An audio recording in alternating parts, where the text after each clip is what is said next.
Bonjour, je m'appelle Marco Navarro, j'ai 34 ans. Je suis mécanicien et propriétaire d'un petit garage à la périphérie de Flagstaff, en Arizona, là où les routes rouges et poussiéreuses s'étendent à l'ombre des sommets de San Francisco. Là où le vent apporte toujours le parfum des pins et le froid vif des hauts plateaux. Ma vie est simple. Juste le cliquetis des outils de réparation, l'odeur de l'huile moteur et les soirées tranquilles avec une tasse de café noir dans la petite maison que je loue en bordure de la ville. Mais l'histoire que je vais vous raconter ne concerne pas la personne d'aujourd'hui. Elle concerne la personne d'il y a 7 ans, à 27 ans, lorsque tout dans ma vie a commencé à prendre une direction que je n'aurais jamais imaginée. J'ai grandi dans une famille américano-mexicaine où la tradition et le devoir familial étaient primordiaux, du moins en apparence. Mon père, Mateo Navarro, était un homme d'affaires qui possédait une entreprise de construction civile héritée de mon grand-père, Julio Navarro. Mon grand-père est décédé il y a longtemps, laissant un héritage conséquent à ma grand-mère, Beatriz Navarro. Mon père dirigeait l'entreprise d'une main de fer, toujours fier de perpétuer l'héritage familial. Ma mère, Adriana Cruz, était femme au foyer, mais ne vous laissez pas tromper par sa douceur. C'est elle qui gérait chaque centime du foyer, perspicace et calculatrice.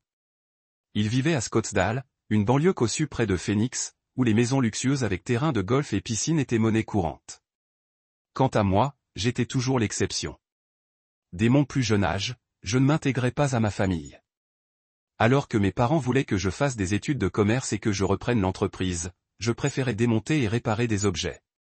Du vieux vélo d'un voisin au moteur de camion cassé. J'aimais être indépendant. Le sentiment de créer quelque chose de mes propres mains sans dépendre du nom Navarro ou de la fortune familiale faisait de moi un étranger chez moi. Mes parents me voyaient comme un raté, une tache sur leur image parfaite. Marco, on ne peut pas vivre comme un mécanicien toute sa vie. Un jour, mon père m'a crié dessus pendant un dîner. J'ai simplement baissé la tête, ravalé mes paroles et quitté la table. J'ai déménagé juste après le lycée, suivi une formation technique dans un collège communautaire et trouvé du travail à Flagstaff, à quelques heures de route de Scottsdale. Je revenais rarement chez moi, non pas par manque de volonté, mais parce qu'à chaque fois, je sentais la froideur dans le regard de mes parents. Ils ne le disaient jamais ouvertement, mais je savais qu'ils avaient honte de moi. Un fils adulte qui ne correspondait pas aux normes, qui manquait d'ambition, qui ne voulait pas faire étalage de son nom de famille. Tu devrais apprendre à tisser des liens, Marco, m'a dit ma mère un jour, d'une voix douce mais tranchante comme un couteau. Tu ne peux pas continuer à vivre comme un solitaire. J'ai esquissé un léger sourire, hoché la tête et trouvé une excuse pour partir plus tôt. Ma grand-mère, Béatrice, était la seule personne de la famille à me faire sentir comprise, ne serait-ce qu'un peu. Elle vivait avec mes parents à Scottsdale, conformément à la tradition familiale mexicaine. On attend des enfants qu'ils prennent soin de leurs parents lorsqu'ils vieillissent. C'était une petite femme aux cheveux blancs comme neige. Son regard rayonnait toujours de gentillesse, mais aussi de résilience. Elle me racontait souvent des histoires sur mon grand-père, sur leur jeunesse au Mexique, où ils avaient construit leur vie à partir de rien.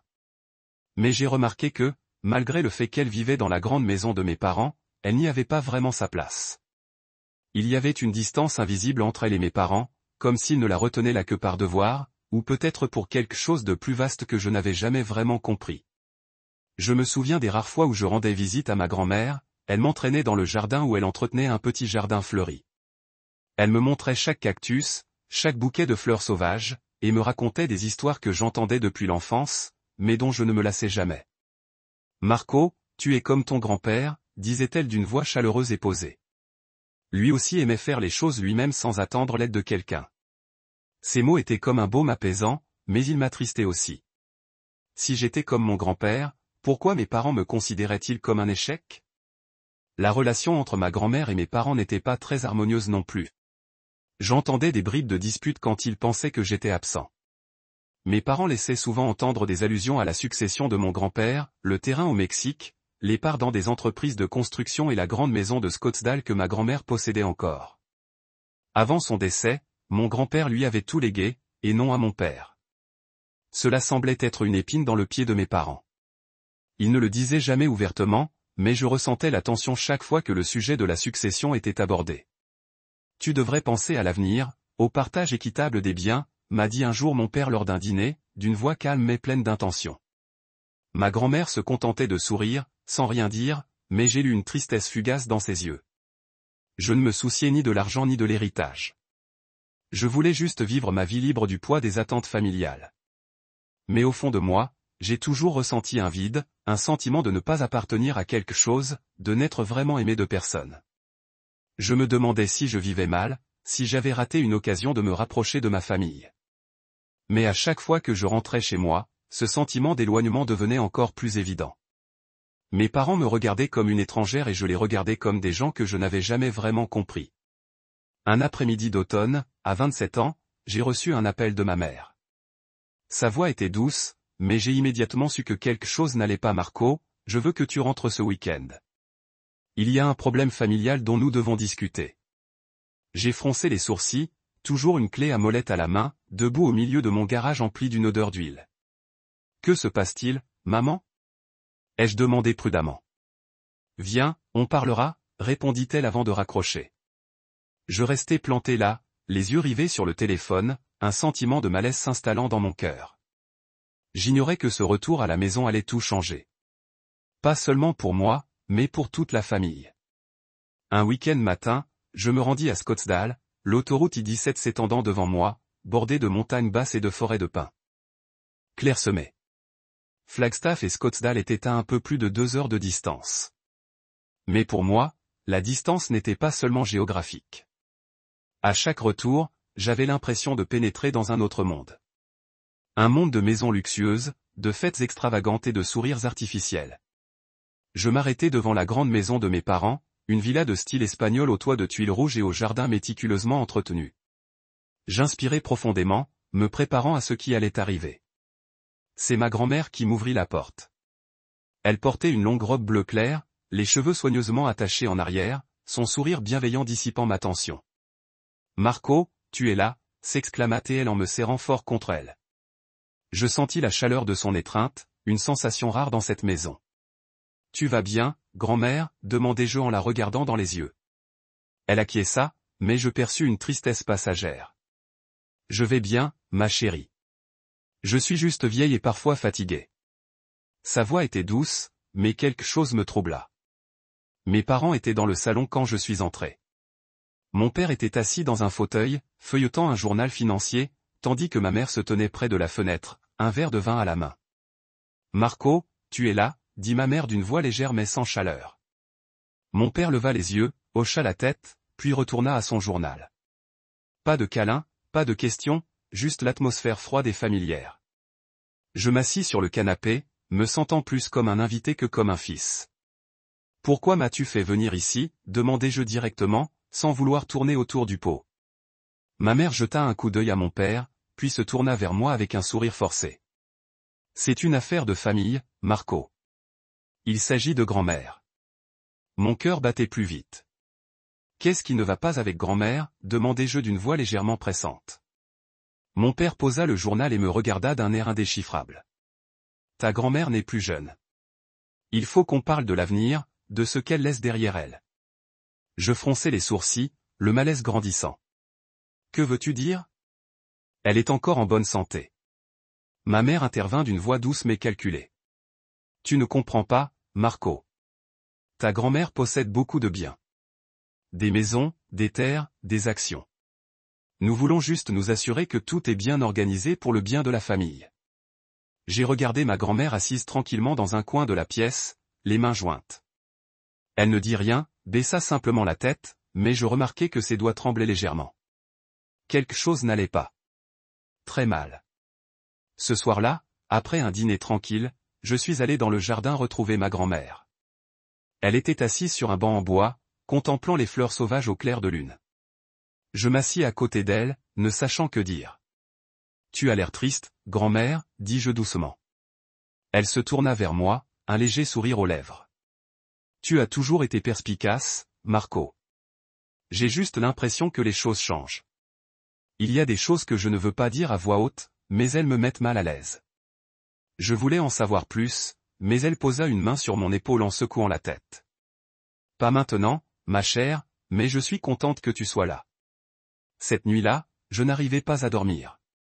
Les paroles de ma grand-mère, le regard de mes parents et l'atmosphère étouffante de la maison me donnèrent l'impression de participer à une partie d'échecs dont j'ignorais les règles. J'étais loin de me douter que quelques semaines plus tard, un voyage inattendu allait tout bouleverser. Des secrets, des complots et des blessures que je n'aurais jamais cru devoir affronter. Quelques semaines après ce soir-là, je retournais à Flagstaff, replongeant dans la routine familière du garage.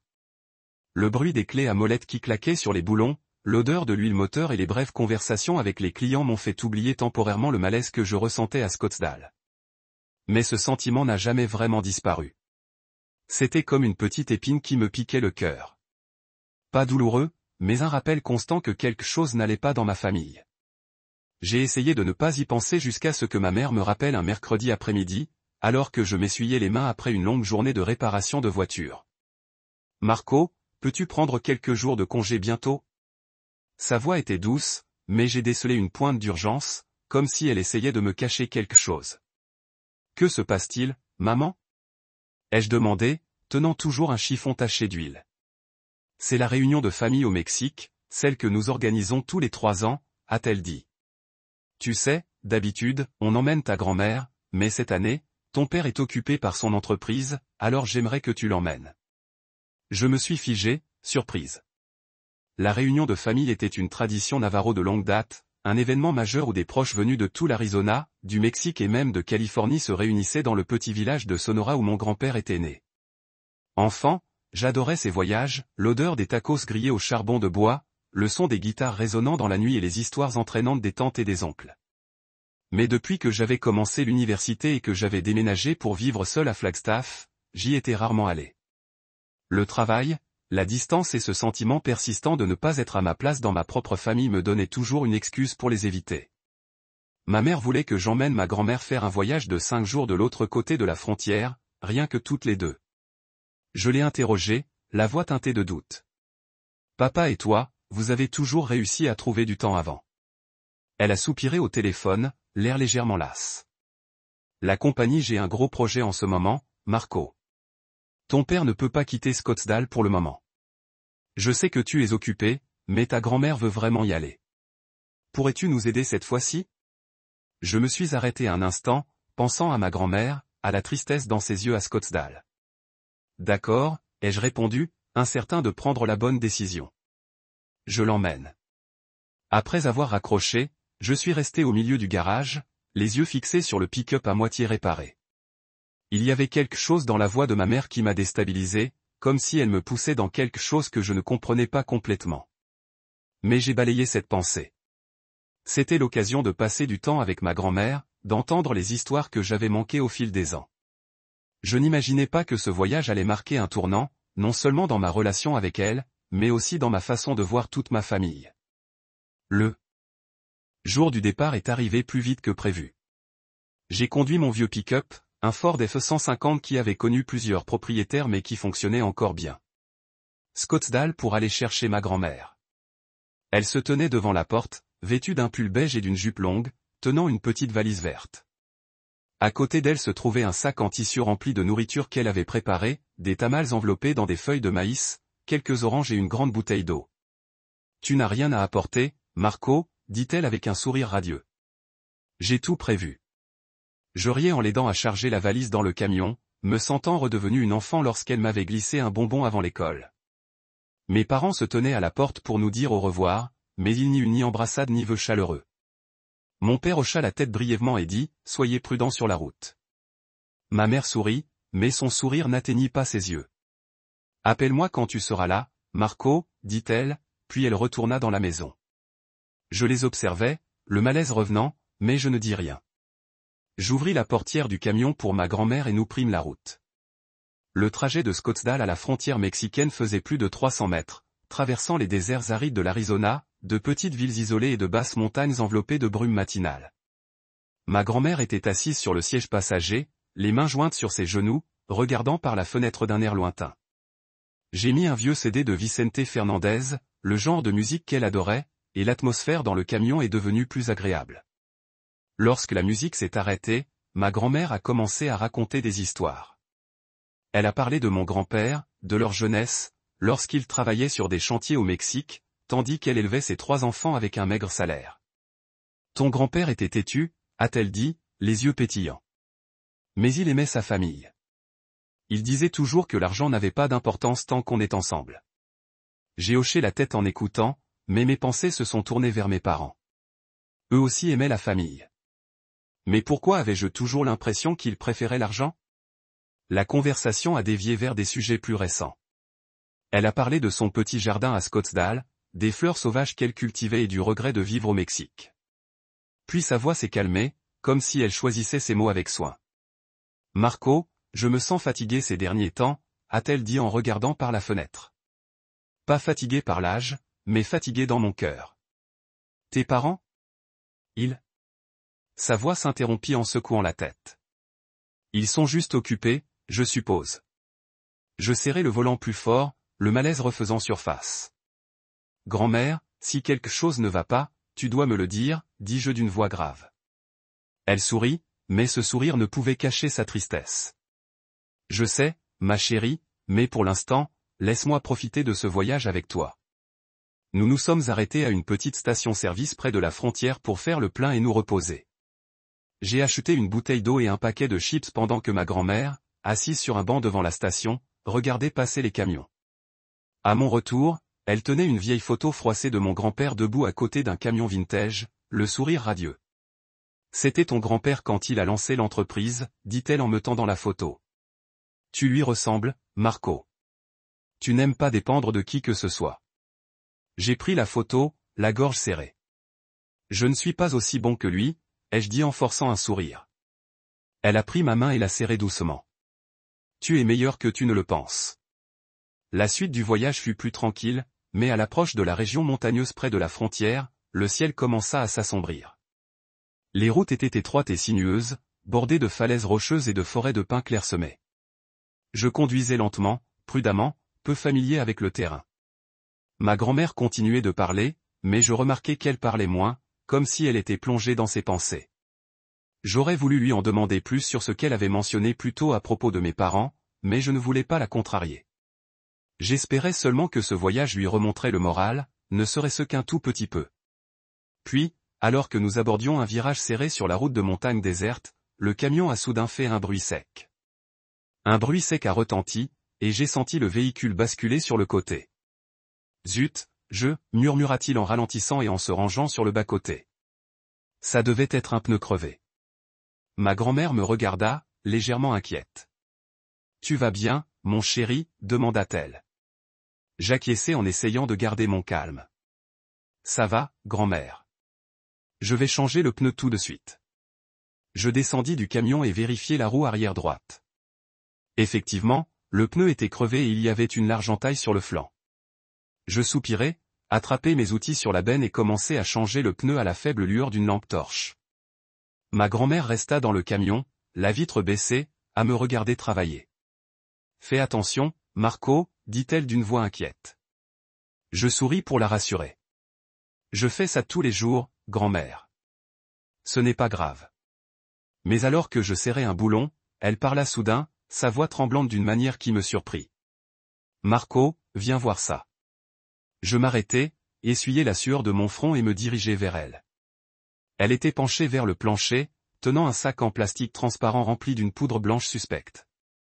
Ses yeux étaient écarquillés de panique, ses mains tremblaient de façon incontrôlable. « Qu'est-ce que c'est, Marco ?» demanda-t-elle d'une voix presque étranglée. Je lui pris le sac des mains, sentant son poids, facilement près de 4,5 kg. Mon esprit tournoyait comme si le sol venait de s'effondrer sous moi. « Grand-mère, où as-tu trouvé ça ?» demandai-je d'une voix hésitante. Elle désigna le sol sous le siège passager. C'était là, juste sous le siège. Je laissai tomber ma bouteille d'eau et me penchai pour la ramasser. Et là, je la vis. Je lui pris le sac des mains et l'inspectai attentivement. Il était soigneusement caché, au fond d'une fente sous le siège, comme si quelqu'un l'avait délibérément placé là où il ne serait pas facile à trouver. Mon esprit se bousculait. Qu'est-ce que c'est ? Non, c'est clairement de la drogue. Pas de doute. Mais d'où ça vient ? Qui l'a mis dans mon camion ? Et pourquoi ? J'ai regardé ma grand-mère en essayant de garder mon calme, mais mon cœur battait la chamade. Grand-mère, je te jure que ce n'est pas à moi, ai-je dit, la voix tremblante de colère et de confusion. Je ne sais pas d'où ça venait. Elle m'a regardé, et son regard n'était pas celui du doute, mais d'une certitude terrifiante, comme si elle venait de confirmer quelque chose qu'elle soupçonnait depuis longtemps. « Marco » a-t-elle murmuré, si bas que j'ai dû me pencher pour l'entendre. Je ne pense pas que ce soit un accident, ces mots m'ont frappé comme un couteau en pleine poitrine. Un frisson m'a parcouru l'échine. Non pas à cause de la froide nuit de montagne, mais à cause du sous-entendu de ses paroles. Pas un accident? Que voulait-elle dire? Quelqu'un essayait-il délibérément de me piéger? Ça va? J'ai attrapé mon téléphone, les mains tremblantes, j'ai failli le laisser tomber. J'ai appelé ma mère, la voix empreinte de panique. Maman, qu'est-ce qui se passe? Il y a un sac de drogue dans mon camion. Tu sais quelque chose à ce sujet? Il y a eu un long silence avant qu'elle ne réponde, son ton si surpris qu'il semblait répéter. Marco, de quoi parles-tu? Je n'en sais rien. Comment quelque chose comme ça peut-il être dans ton camion? J'ai exigé qu'elle passe le téléphone à mon père, mais il a tout nié aussi. Sa voix était étrangement calme. Du calme, Marco. C'est probablement une erreur. Un client a peut-être laissé quelque chose dans ton camion au garage. Une erreur? Ai-je crié, incapable de me retenir. Papa, ce n'était pas oublié. C'était caché sous le siège, et c'est lourd, presque 5 kg. Mais il a juste répété sa voix glaciale. Reste calme. Fais avec et continue. N'inquiète pas ta grand-mère. J'ai raccroché, serrant le téléphone si fort que mes jointures sont devenues blanches. J'ai regardé ma grand-mère, qui baissait la tête, les mains jointes, les lèvres pincées comme si elle retenait quelque chose. Grand-mère, sais-tu quelque chose à propos de ce sac? Ai-je demandé d'une voix presque suppliante. Elle a secoué la tête, le regard empli non seulement d'inquiétude, mais aussi d'une peur profonde. Marco, je ne sais pas, mais je les ai entendus parler. Tes parents. Ils ont parlé de régler la succession. Je crois qu'ils ne voulaient pas que j'aille au Mexique cette fois. Ces mots m'ont fait l'effet d'un coup de poing dans la poitrine. Je suis resté figé, l'esprit en ébullition. Régler la succession? Ce sac de drogue, était-ce lié à mes parents? Cette pensée me rendait fou, mais je ne pouvais l'ignorer. Trop de choses n'allaient pas ensemble. La crevaison soudaine, le sac caché sous le siège, et le ton faux de mes parents au téléphone. J'ai glissé le sac plastique dans ma veste, essayant de garder mon calme. Grand-mère, je vais finir de changer le pneu et on continue, ai-je dit d'une voix rauque. Ferme. Mais j'ai besoin que tu me dises tout. S'il y a quelque chose de dangereux, je dois le savoir. Elle hocha la tête, mais ses yeux étaient encore emplis d'anxiété. Fais attention, Marco, dit-elle d'une voix presque chuchotée. Je ne veux pas te perdre. Je retournai changer le pneu, mais je n'y pensais plus. Je repensais à mes parents, aux fois où ils avaient fait allusion à la succession de ma grand-mère, à la façon dont ils me regardaient comme si j'étais une gêne. Pourrait-il vraiment lui faire du mal? Ou même à moi? Ce sac? Si la police nous arrêtait, s'ils le trouvaient, je serais arrêté et ma grand-mère serait impliquée. Cette pensée me fit bouillir le sang. Je serrai les boulons plus fort, comme pour canaliser ma colère à chaque tour de clé. Une fois le pneu enfin changé, je remontai dans le camion, mais ne le démarrai pas tout de suite. Je regardai ma grand-mère, cherchant les mots justes. Grand-mère, je ne sais pas ce qui se passe, mais je te promets de te protéger si maman et papa. Si ils font quelque chose, je ne les laisserai pas gagner. Elle prit ma main et la serra fort. J'ai confiance en toi, Marco, dit-elle d'une voix tremblante. Mais à partir de maintenant, il faut être prudent. Très prudent. J'ai démarré le camion, les phares illuminant la sombre route de montagne devant moi. Mais au fond de moi, l'obscurité était encore plus épaisse. Je ne savais pas ce qui nous attendait au Mexique, ni ce qui se passait dans ma propre famille. Mais une chose était sûre, ce sac n'était pas là par hasard, et je découvrirais la vérité, quel qu'en soit le prix. J'ai serré le volant fermement, les yeux rivés sur la route sinueuse, mais mon esprit était un tourbillon de pensées chaotiques. J'ai jeté un coup d'œil à ma grand-mère, cherchant les mots pour apaiser la tension. Grand-mère, ça va, ai-je demandé d'une voix forte. Elle a hoché la tête, mais ses mains agrippaient toujours le bas de son pull comme pour se retenir. Marco, a-t-elle dit d'une voix basse mais ferme. Il faut qu'on parle. J'ai ralenti, trouvant un endroit plus large sur la route pour m'arrêter. Ma grand-mère m'a regardé, les yeux brillants d'un étrange mélange de douleur et de détermination. Marco, je ne veux pas y croire, mais je crois que tes parents préparent quelque chose. Non. Non seulement contre moi, mais aussi contre toi. Ces mots me firent l'effet d'un nouveau coup de couteau planté dans le cœur. Je m'en doutais, mais entendre ma grand-mère le dire à voix haute rendait la chose trop réelle, trop terrifiante. Que veux-tu dire, demandai-je en essayant de garder une voix posée. Elle soupira, son regard se perdant dans l'obscurité. Ces derniers temps, tes parents ont beaucoup parlé de la succession de ton grand-père. Ils disent que l'entreprise est en difficulté, qu'ils ont besoin d'argent, que je devrais signer des papiers pour vendre un terrain au Mexique. J'ai refusé, car c'était l'œuvre de ta vie. Mais ils n'ont pas arrêté. Ils ont commencé à dire des choses qui m'ont effrayé. J'ai froncé les sourcils, la colère montant en moi. Qu'ont-ils dit? Elle secoua la tête, comme si elle hésitait à se souvenir. Ils sous-entendaient que j'étais vieille, que j'avais perdu la raison, que quelqu'un pourrait devoir gérer la succession à ma place. Un jour, j'ai entendu ton père dire à ta mère que si je ne signais pas, il trouverait un autre moyen. Et puis ce sac. Elle a pointé du doigt la poche de ma veste, la voix tremblante. Marco, je crois qu'ils veulent nous faire du mal. Mon sang bouillonnait à cause de la quantité de drogue que nous transportions. Si la police la trouvait, j'encourais au moins 10 ans de prison. J'avais l'impression que tout mon corps était en feu. À cet instant, je n'avais qu'une envie, faire demi-tour et retourner directement à Scottsdale pour affronter mes parents, mais j'ai regardé ma grand-mère, grelottant dans son pull fin, et j'ai su que je devais rester calme. Grand-mère, ai-je dit fermement. Je ne les laisserai pas te faire de mal, mais il nous faut un plan.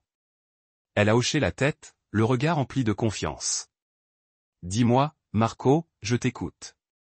J'ai pris une grande inspiration, essayant de mettre de l'ordre dans mes pensées confuses. Le sac de drogue représentait une menace. Énorme. Si nous étions arrêtés par la police, surtout près de la frontière mexicaine, où les contrôles sont stricts, je pourrais être arrêté et ma grand-mère serait impliquée. Je ne pouvais pas laisser cela arriver. Mais si je jetais le sac, je perdrais des preuves. Et si mes parents étaient vraiment derrière tout ça, j'avais besoin de preuves pour les dénoncer. Grand-mère, j'ai une idée, dis-je d'une voix basse mais résolue. On va continuer jusqu'au Mexique, mais tu iras seul à la Réunion. Je te déposerai dans une ville voisine, je trouverai un bus ou quelqu'un de confiance pour te conduire jusqu'au bout.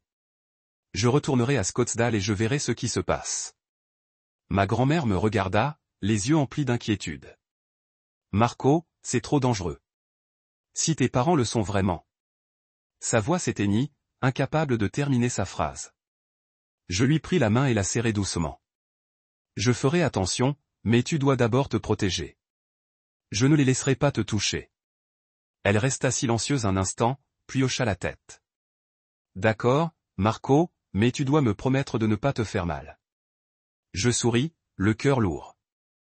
Je te le promets. Mais nous savions tous les deux que cette promesse n'était pas facile à tenir. Nous roulâmes encore 1 heure, atteignant une petite ville appelée Ngala, juste de l'autre côté de la frontière. La ville était plus animée que je ne l'aurais cru, avec ses boutiques de souvenirs, ses petites maisons étranges et quelques gares routières. J'ai trouvé une gare routière propre avec des lignes directes pour Sonora, la ville natale de notre famille. J'ai aidé ma grand-mère à acheter un billet, je l'ai accompagnée dans le bus et je l'ai confié à un chauffeur plus âgé qui semblait fiable. Je viendrai te chercher après les retrouvailles, ai-je dit en la serrant fort dans mes bras. Elle m'a tenu la main, le regard empli d'inquiétude et de détermination. Marco, je t'attends, mais fais attention. Ce ne sont plus les parents que tu as connus. Ces paroles m'ont serré la poitrine. J'ai hoché la tête, regardant le bus s'éloigner, emportant ma grand-mère à l'abri des regards sous les lampadaires. Je suis resté là un instant, submergé par une vague de solitude. Puis je suis retourné au camion, vérifiant le sac plastique dans ma veste. Il était toujours là, un sombre rappel de la vérité à laquelle je devais faire face. J'ai démarré le moteur et j'ai repris la route vers Scottsdale. Il était temps de découvrir la vérité. Le chemin du retour vers Scottsdale fut long et monotone, mais il me laissa le temps de réfléchir. Je me souvenais de petits détails du passé, comment mes parents parlaient toujours de la succession de ma grand-mère, comment ils me traitaient comme une nuisance, comment ils la forçaient à signer des documents. Je repensais au sac de drogue, à la crevaison soudaine. Les pièces du puzzle commençaient à s'assembler, formant un tableau terrifiant. Si mes parents étaient derrière tout ça, ils ne voulaient pas seulement contrôler la succession de ma grand-mère. Ils étaient prêts à me sacrifier pour l'obtenir. Cette pensée me remplissait à la fois de rage et de douleur. C'étaient mes parents, mais maintenant, je n'étais plus sûr qu'ils me considèrent encore comme leur fils. Je me suis arrêté à une station-service à environ 48 km de Scottsdale et j'ai sorti mon téléphone pour appeler un vieil ami, Javier, qui travaillait à la police de Flagstaff. Je ne lui ai pas tout raconté, je lui ai juste demandé quelles étaient les conséquences d'une prise en flagrant délit de possession de drogue. Marco, s'il s'agit de stupéfiants et d'une quantité importante, vous risquez des années de prison, a déclaré Javier d'un ton grave. Près de la frontière, c'est encore pire. Ils penseront que tu fais de la contrebande. Un frisson me parcourut le dos. Et si quelqu'un l'avait caché dans mon camion? Demandai-je. Javier marqua une pause. Il te faudrait des preuves, Marco. Sans elles, ta parole ne vaut rien. Tu soupçonnes quelqu'un? Je ne répondis pas tout de suite. Je le remerciai simplement et raccrochai. En approchant de Scottsdale, il était tard dans la nuit. Je ne voulais pas que mes parents sachent que j'étais de retour, alors je garai le camion à quelques pâtés de maison de chez eux, dans une petite ruelle. Je vérifiai à nouveau le sac plastique et le fourrai dans une petite boîte métallique dans la benne où je rangeais mes outils. Je ne savais pas quoi en faire, mais je savais que je devais le garder en sécurité. Puis j'éteignis les phares, sortis et marchai tranquillement vers la grande maison de mes parents. La nuit à Scottsdale était calme, avec seulement le chant des grillons et la faible lueur des lampadaires. Je me faufilai le long de la clôture, évitant la lumière, le cœur battant. Je ne savais pas ce que je cherchais. Une conversation, un document, ou un quelconque signe que mes parents étaient vraiment derrière tout ça. Mais je savais que je ne pouvais pas faire marche arrière. Pas pour moi, mais pour ma grand-mère. Elle m'avait fait confiance, et je ne la décevrais pas. Je me suis accroupi derrière un grand buisson dans le jardin, à quelques mètres de la fenêtre du salon. Les voix de mes parents s'échappaient, basses mais tendues, comme s'ils essayaient de cacher leur conversation. Je me suis rapproché, suffisamment près pour distinguer leurs ombres à travers les fins rideaux. Mon père, Matteo, se tenait près de la table à manger, les mains sur les hanches, la voix empreinte de frustration. Ma mère, Adriana, était assise sur le canapé, un verre de vin à la main, le regard perçant et froid. J'ai sorti mon téléphone et activé le mode enregistrement, espérant capturer des preuves cruciales. Marco a trouvé le sac, a dit ma mère, la voix tremblante d'un mélange de colère et de peur. Tu as dit que le plan était parfait, mais maintenant? S'il réalise que ce n'était pas un accident, on va tout perdre. Mon sang se glaça. Il parlait du sac de drogue dans mon camion. Il savait que je l'avais trouvé. Et la voix de ma mère n'était pas seulement inquiète. Elle exprimait la panique de quelqu'un qui voit leur plan s'effondrer. Mon père laissa échapper un rire moqueur, d'un ton glacial. Calme-toi, Adriana. Il n'a aucune preuve. Ce n'est qu'un mécanicien idiot. Il n'oserait rien faire. Mais il faut agir vite. Si maman ne signe pas les papiers après ça, on trouvera un autre moyen. Ma mère se renversa en arrière, le regard non plus seulement anxieux, mais teinté d'une cruauté que je n'avais jamais vue auparavant. Comment ça? Un autre accident. Matteo, on a déjà trop risqué. Si la police soupçonne, personne ne soupçonnera une vieille femme en train de faire une crise cardiaque. Mon père intervint, la voix basse comme s'il pesait chaque mot avec attention. Elle est vieille. Sa santé est fragile. Une dose de médicaments, un choc. Tout le monde le fera.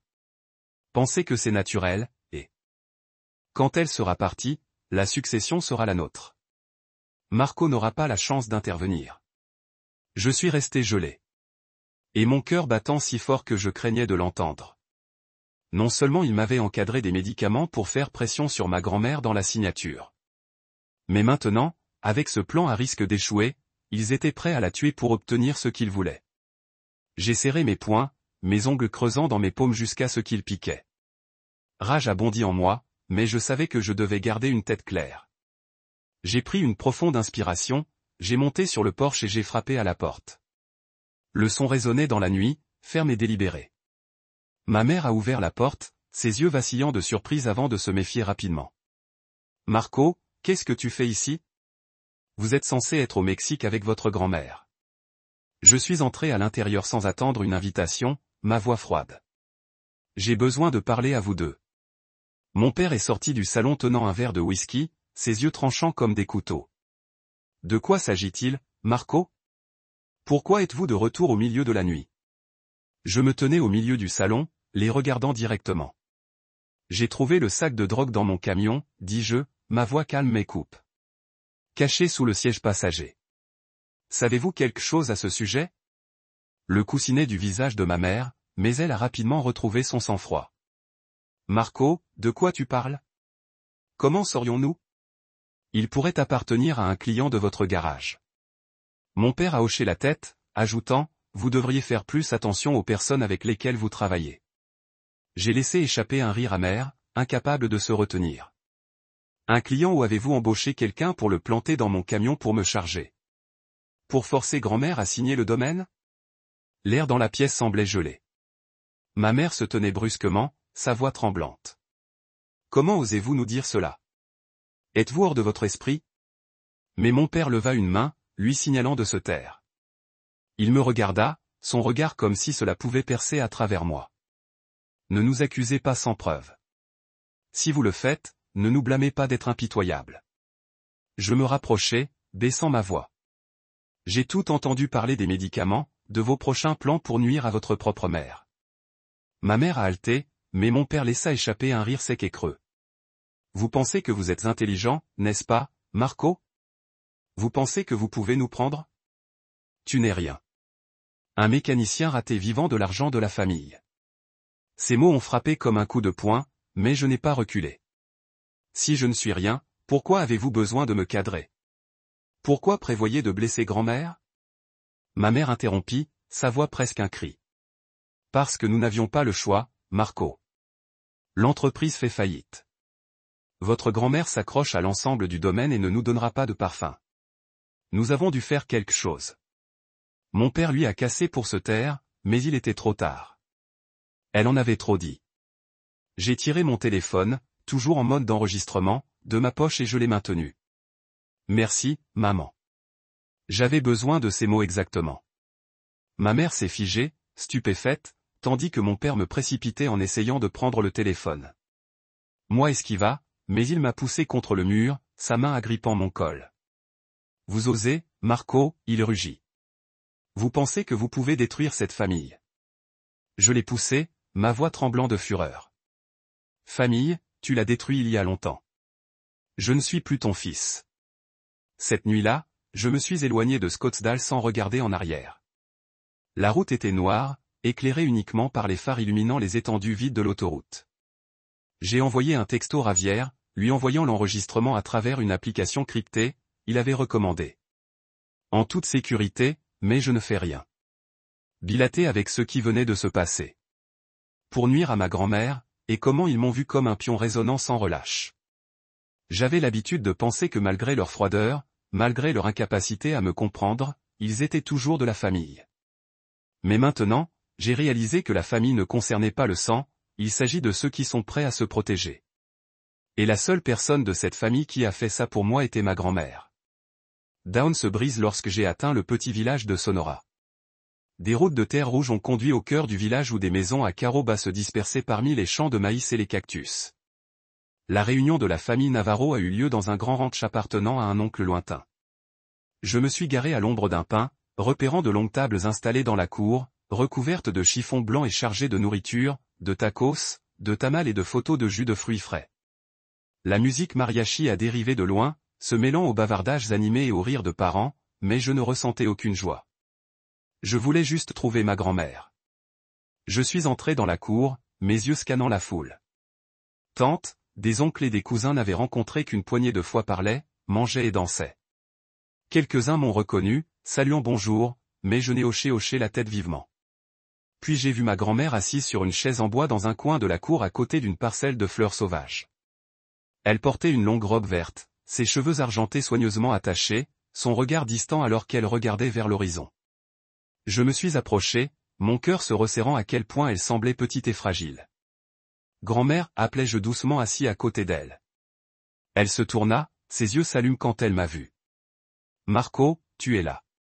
Elle a attrapé ma main, la serrant fermement comme si elle avait peur de disparaître. J'étais tellement inquiet. Où êtes-vous allé sans rien dire? J'ai souri, essayant de cacher la montée des émotions en moi. Je suis désolé, grand-mère. Je devais m'occuper de quelque chose, mais je suis ici maintenant. Elle me regarda, ses yeux cherchant comme s'il essayait de lire ce que je cachais. Que s'est-il passé, Marco? Tu ne le fais pas l'air bien.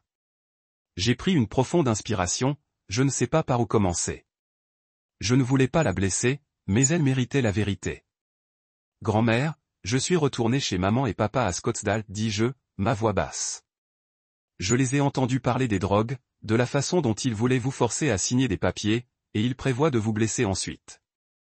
Ma grand-mère se figea, sa main tremblant dans les miennes, mais ses yeux n'ont pas montré de surprise, seulement une profonde tristesse. Je soupçonnais autant, chuchota-t-elle, mais je ne voulais pas le croire. Ils sont mon fils, ma belle-fille. Comment pourrait-il? Sa voix s'est brisée et j'ai senti mes yeux piqués. J'ai tendu la main fermement, essayant de garder ma voix stable. Grand-mère, j'ai enregistré ce qu'ils ont dit. J'ai une preuve. Je ne les laisserai pas vous blesser. Je promets. Elle me regarda, des larmes coulant sur ses joues altérées. Marco, tu n'as pas à faire ça pour moi. Vous avez déjà suffisamment souffert. J'ai secoué la tête, ma voix ferme. Non, grand-mère. Je fais ça parce que je veux, parce que vous êtes le seul dans cette famille à se soucier vraiment de moi. Elle essuya ses larmes, ses mains tremblantes se stabilisant alors que ses yeux retrouvaient la résilience que j'admirais toujours. Elle serra ma main plus serrée, sa voix douce mais puissante. Marco, écoute-moi. Vous avez déjà fait tellement de choses. Tu m'as protégé. Faire face à des choses que personne ne devrait avoir à faire. Mais maintenant, laissez-vous reposer un peu. Ne laissez pas cela peser sur votre cœur. Elle fit une pause, un doux sourire se répandant sur son visage, les yeux scintillant sous le coucher du soleil ardent de Sonora. Nous sommes ici entourés d'êtres chers, de rire et de musique. Oubliez ces deux personnes, du moins pour aujourd'hui. Tu mérites d'être heureux, Marco. Je l'ai regardé, une bosse se formant dans ma gorge. Ses paroles étaient comme une brise cool, allégeant une partie de la colère brûlante et de la douleur dans mon cœur. Grand-mère, comment puis-je être heureux de savoir qu'il complote contre toi? J'ai demandé, ma voix tremblant toujours. Elle secoua la tête, plaçant une main sur ma joue comme elle l'a fait quand j'étais enfant. Marco, la vie est courte. Si vous laissez la douleur vous contrôler, vous manquerez les beaux moments. Je ne veux pas te voir vivre en colère. Laissez-moi voir votre sourire comme lorsque vous me poursuiviez peu pour ta mal. Je ne pouvais pas m'empêcher de laisser échapper un rire doux. L'image de moi-même en tant qu'enfant en train de se dérouler après elle dans la petite cuisine de Scottsdale a allégé mon cœur. Vous savez toujours comment me faire sourire, dis-je, serrant la main. Elle sourit en arrière, ses yeux scintillants. Puis levez-vous, Marco. Viens avec moi. Mangez des tacos. Dansez avec vos tantes et vos oncles. Nous sommes de la famille et la famille n'est pas celle qui se blesse. Ce sont les gens qui se tiennent ici prêts à partager la joie. Elle m'a tiré sur mes pieds et je l'ai laissé me conduire comme un enfant obéissant. Nous sommes entrés dans le cœur de la cour où la réunion de la famille Navarro battait son plein. De longues tables drapées de blanc étaient chargées de nourriture. Tacos grillés parfumés, tamales fumantes, salsa épicée et pichets de jus de fruits rafraîchissants. Mariachi musique a rempli l'air de guitare et de trompettes se fondant dans un rythme vivant. Les tantes, les oncles et les cousins éloignés ont ri, étreints et dansé sous des lanternes suspendues des branches d'arbres. Une tante me repéra Rosa et cria. Marco, mon petit garçon, est là. Elle se précipita, m'enveloppant dans un câlin serré, la légère parfum de jasmin persistant. Ça fait trop longtemps. Tu as tellement grandi. Venez manger avec moi. Ne laissez pas Béatatrice vous fouetter tous. J'ai ri, la chaleur se propageant à travers moi. Ma grand-mère se tenait à côté de moi, rayonnant, comme s'il savourait chaque instant de me voir se fondre dans l'atmosphère familiale. Nous nous sommes assis à une table et Rosa a poussé une assiette de tacos empilée de bœuf grillé et de coriandre vers moi. Mangez, Marco. Ne soyez pas timide, a-t-elle dit en faisant un clin d'œil. J'ai pris un taco, mordant, et la salsa ardente m'a presque fait étouffer, provoquant des rires de tout le monde à table. Ma grand-mère m'a tapoté l'épaule, riant fort. Tu ne peux toujours pas gérer les épices, n'est-ce pas? Elle taquina et j'ai secoué la tête, faisant semblant de se renverser. Tu agis comme si je n'étais pas mexicain. L'énergie de la réunion m'a balayé comme une rivière chaude. J'ai parlé avec l'oncle Rohan, qui a partagé des histoires sur les jours de mon grand-père sur les chantiers de construction, comment il a toujours ramené des bonbons à la maison pour les enfants après de longs voyages. J'ai dansé avec Rosa, même si j'étais si maladroit que je suis presque monté sur ses orteils. Marco, tu danses comme un lampadaire. Elle a ri, mais a toujours tenu ma main et m'a tiré au centre de la cour. Ma grand-mère se tenait là en applaudissant vers la musique, ses yeux brillants comme si aucune tristesse ne l'avait jamais touchée. Lorsque la musique a ralenti, j'ai tiré ma grand-mère sur la piste de danse. Elle rit, essayant de protester. Je suis trop vieux, Marco. Je ne peux pas danser. Mais je n'ai pas lâché prise. Trop vieux? Tu danses mieux que moi. Je lui ai pris la main, la conduisant dans un balancement lent et doux du rythme de la guitare. Elle rit bruyamment, ses cheveux argentés flottant dans la brise nocturne, et mon cœur était plus léger que jamais. À ce moment-là, il n'y avait pas de parents, pas de médicaments, pas de schéma. Juste moi et ma grand-mère, deux âmes se retrouvant au milieu du rire et de la musique. Les retrouvailles s'étendaient tard dans la nuit, la lune suspendue haut sur le ciel de Sonora. Je me suis assis à côté de ma grand-mère sur un banc en bois partageant une assiette de churros saupoudrés à la cannelle. Grand-mère, je ne me souviens pas de la dernière fois que je me sentais aussi heureuse, dis-je, ma voix se ramollit. Elle sourit, plaçant une main sur mon épaule.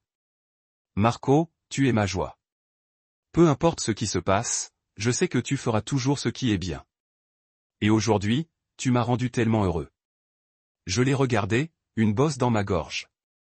Grand-mère, je veux t'emmener à Flagstaff. J'ai une petite maison, pas fantaisie, mais assez chaude. Je ne veux plus que tu vivais près de maman et papa.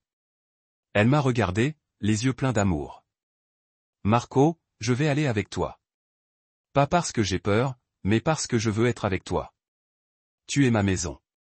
Je l'ai serré dans ses bras, sentant un soulèvement de poids de mes épaules. Je savais que la route à venir ne serait pas facile. Mais avec ma grand-mère à mes côtés, je n'avais plus peur. La réunion à Sonora s'est terminée quelques jours plus tard. J'ai aidé ma grand-mère à emballer ses effets finaux, un mouchoir brodé préféré, une boîte de churros restants et la vieille photo de mon grand-père qu'elle portait toujours. Nous avons dit au revoir à nos proches qui nous ont serrés, nous exhortant à visiter plus souvent. Tante Rosa a glissé un sac de tamal dans mes mains, faisant un clin d'œil. Pour la route, Marco, ne laissez pas Béatatrice avoir faim. J'ai souri, la chaleur du rire de la nuit dernière persiste. Mais alors que le camion s'éloignait du ranch, je savais que nous ne pouvions pas reprendre vie. L'enregistrement sur mon téléphone, preuve du plan de mes parents, était comme une bombe à retardement, un rappel que les choses étaient loin d'être terminées. J'ai jeté un coup d'œil à ma grand-mère, qui regardait par la fenêtre. Ses mains se joignaient étroitement sur ses genoux. Grand-mère, ça va? Ai-je demandé doucement. Elle sourit, mais ses yeux tenaient une trace de tristesse. Je vais bien, Marco. C'est juste que je ne peux toujours pas croire que Matteo et Adriana feraient de telles choses. Mais je te fais confiance, et c'est ce qui compte le plus. J'ai hoché la tête, saisissant le volant. Je ne les laisserai pas vous blesser, grand-mère. Je vous le promets. Mais je savais que tenir cette promesse signifiait agir rapidement. Avant de quitter Sonora, j'avais appelé Javier lui demandant de garder l'enregistrement en sécurité et de me connecter avec un avocat qu'il connaissait à Flagstaff. Je dois m'assurer que grand-mère est protégée, je lui ai dit par téléphone. Si mes parents essaient quelque chose, je veux que des preuves prennent en justice. Javier était d'accord, sont-on sérieux? Je vais gérer ça, Marco. Concentrez-vous simplement sur la prise de soin de votre grand-mère. Le trajet de Sonora à Flagstaff a été long et fatigant, mais je ne me sentais pas alourdi. Ma grand-mère a partagé de vieilles histoires sur elle et la jeunesse de mon grand-père, comment il dansait sous le clair de lune dans ce même village. J'ai écouté, ri, et j'avais l'impression que chaque histoire était une brique en train de construire une nouvelle maison pour nous. Mais je savais avant de commencer un nouveau, j'ai dû retourner à Scottsdale une dernière fois pour récupérer les affaires de ma grand-mère et faire face à mes parents. Nous sommes arrivés à Scottsdale à la fin de l'après-midi, la lumière du soleil doré brillant des maisons luxueuses. Je me suis garé devant la maison de mes parents, mon cœur battant. Grand-mère, tu veux rester dans le camion? J'ai demandé, craignant qu'elle ne se sente mal à l'aise les voir, mais elle secoua la tête, les yeux résolus. Non, Marco, je viens avec toi. Je veux qu'il sache que je n'ai pas peur. J'ai hoché la tête, admirant sa force. Nous sommes sortis du camion, la main dans la mienne, et je me suis senti renforcé pour faire face à ce qui nous attendait. J'ai frappé à la porte et ma mère l'ouvrit, ses yeux vacillants de surprise avant de se méfier. Marco, Béatatrice, tu es déjà de retour. Sa voix essaya de paraître calme, mais j'ai remarqué que ses mains tremblaient légèrement. Je suis entré à l'intérieur, tirant ma grand-mère, ma voix ferme. Nous sommes ici pour obtenir les choses de grand-mère. Elle ne reste plus ici. La mâchoire de ma mère est tombée et mon père fronça les sourcils. Quoi? Maman, tu ne peux pas partir. C'est votre maison. Ma grand-mère s'avança, son regard vif comme jamais. Matteo Adriana, je suis resté ici parce que je pensais que tu avais besoin de moi. Mais j'avais tort. Tu n'avais pas besoin de moi. Tu avais besoin de mon argent. Marco est le seul à se soucier vraiment de moi, et je vais avec lui. La pièce se tait, l'air épais de tension. Ma mère a essayé de dire quelque chose, mais ma grand-mère leva une main, l'arrêtant. Ne dites pas un autre mot, Adriana. Je sais tout sur les médicaments, sur vos plans. Je suis déçu, mais pas surpris. Vous avez choisi votre chemin. Mon père s'avança, sa voix un grognement bas. Maman, tu ne peux pas faire ça. Ce domaine appartient à la famille, pas seulement à vous. Mais ma grand-mère ne faisait que le regarder, ses yeux coupants comme un couteau. Celui qui m'aime vraiment est debout ici, et ce n'est pas toi. Mon cœur hache avec de la douleur et de la fierté. J'ai pris la main de ma grand-mère, la conduisant à l'étage pour rassembler ses affaires. Mes parents étaient là, nous sommes silencieux, les objets personnels et la photo de mon grand-père. Froidement. Si vous faites quelque chose à grand-mère, je prends cet enregistrement devant les tribunaux. Ma mère pâle et mon père ont serré ses poings. Mais ils n'ont pas osé agir. Nous avons quitté Scottsdale au coucher du soleil, l'horizon éclatant d'un rouge ardent. Je me dirigeais vers Flagstaff, ma grand-mère à côté de moi tenant la photo de mon grand-père, son expression sereine. Marco, dit-elle doucement. Merci. Je n'ai jamais ressenti ça gratuit. J'ai souri, me sentant comme un vieux chapitre venait de fermer. Lorsque nous avons atteint Flagstaff, je l'ai amené dans ma petite maison, une simple maison en bois avec une cour avant ensoleillée et un coin que j'avais préparé pour elle pour planter des fleurs. Bienvenue à la maison, grand-mère, dis-je en ouvrant la porte. Elle sourit, entrant à l'intérieur. Et je savais qu'à partir de maintenant, nous construisions une nouvelle vie ensemble. Les premiers mois à Flagstaff ont été les plus paisibles que j'ai jamais connus. Ma grand-mère a rapidement transformé ma petite maison en une vraie maison. Elle a planté un petit jardin dans la cour avant, des cactus, des fleurs sauvages et les roses qu'elle aimait. Chaque matin, je la voyais arroser les plantes, fredonner de vieilles chansons mexicaines, et mon cœur se sentait plus léger que jamais. Le garage m'a occupé, mais j'ai toujours pris le temps de dîner avec elle, d'écouter ses histoires et de rire ensemble comme de vieux amis. Mais je n'ai pas oublié ce qui s'était passé. L'enregistrement est resté en sécurité avec Ravière, et je savais que mes parents n'étaient pas du genre à abandonner facilement. J'ai contacté un avocat à Flagstaff, Monsieur Garcia, qui m'a aidé à préparer des mesures juridiques pour protéger ma grand-mère. Marco, cet enregistrement suffit pour porter plainte si vos parents essaient quelque chose. Dit Monsieur Garcia, sont-on sérieux? Mais il est préférable de garder votre grand-mère en sécurité et d'éviter les conflits. J'ai accepté, mais je suis resté vigilant. 4 ans se sont écoulés en un clin d'œil. Ma grand-mère est restée forte, mais j'ai remarqué qu'elle s'affaiblissait. Ses séances de jardinage du matin sont devenues plus courtes et elle s'est reposée plus longtemps sur le banc en bois. Un soir, alors que nous mangeons des tamales qu'elle avait fait, elle a pris ma main, les yeux doux. Marco, je sais que mon temps est épuisé, mais je suis heureux parce que je vous ai. J'ai forcé un sourire, mon cœur lourd. Grand-mère, ne dis pas ça. Vous serez avec moi pendant longtemps. Mais elle sourit juste, secouant la tête. J'ai assez vécu, Marco, et j'ai tout préparé. Je n'ai pas compris ce qu'elle voulait dire jusqu'à ce qu'elle soit décédée une nuit d'hiver, paisiblement dans son sommeil dans mes bras. Je l'ai tenue, des larmes coulant sur mon visage, sentant comme si j'avais perdu un morceau de mon cœur. Mais je savais aussi qu'elle était partie avec un sourire, plus peur ou seule.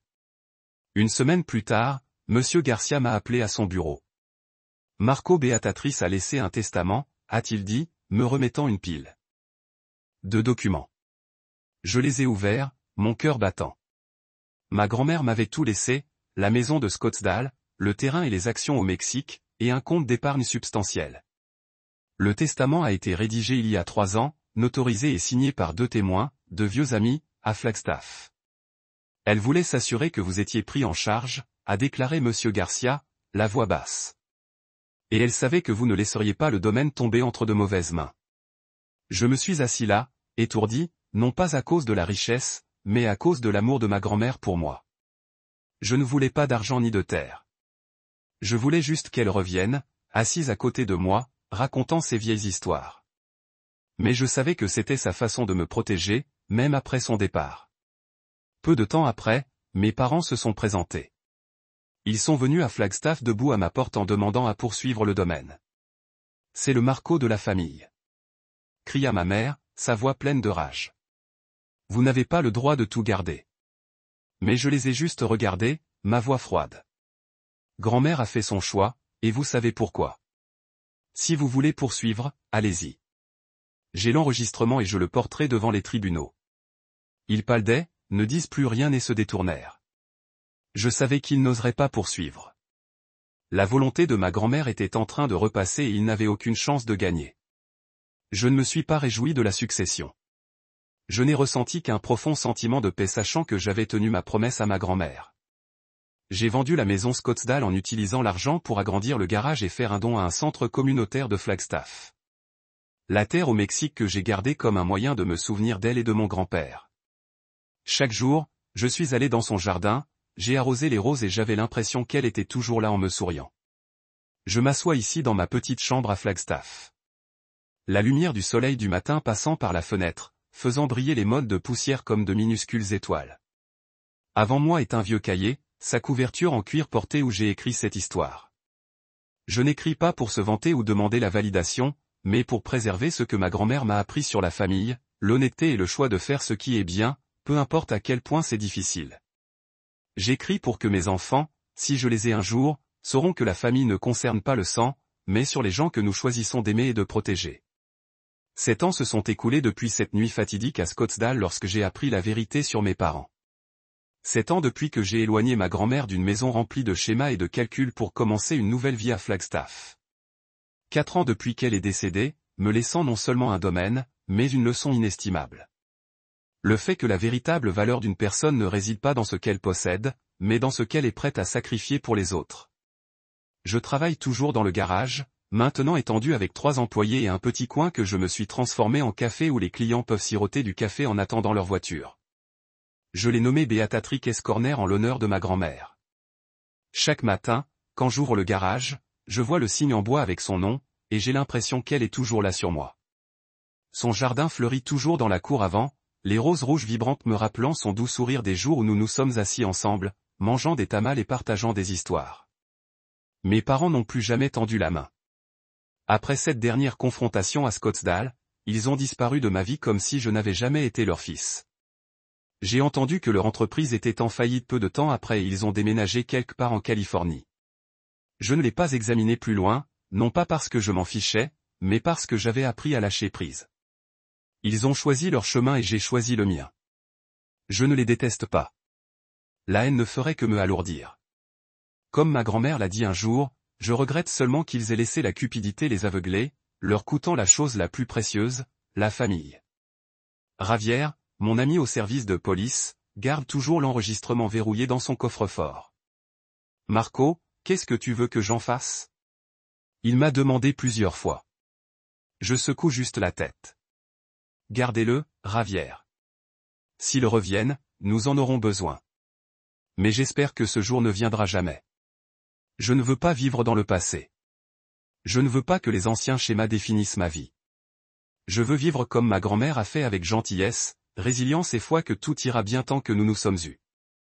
Un après-midi d'été, je m'assois sur le banc en bois dans le jardin tenant la vieille photo de mon grand-père qu'elle a laissée.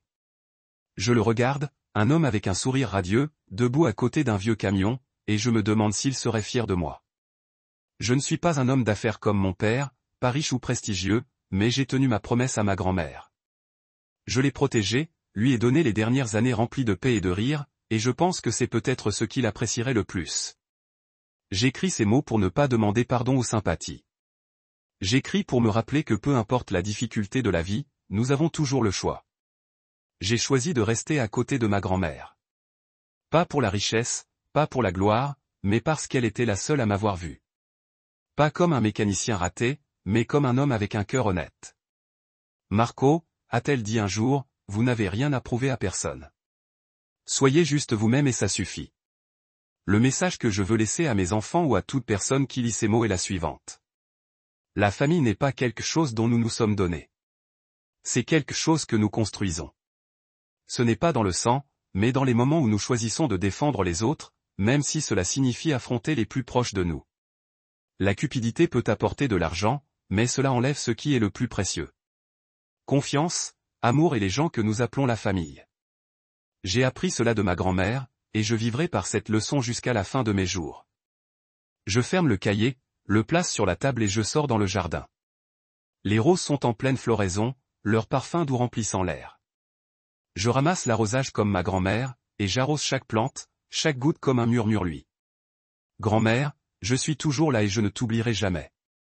Je souris, la sentant quelque part là-bas, souriant toujours comme elle l'a fait dans les jours où nous étions ensemble. Je ne sais pas ce que l'avenir nous réserve, mais je sais une chose. J'ai fait le bon choix. J'ai choisi ma grand-mère, et c'était la plus belle décision de ma vie.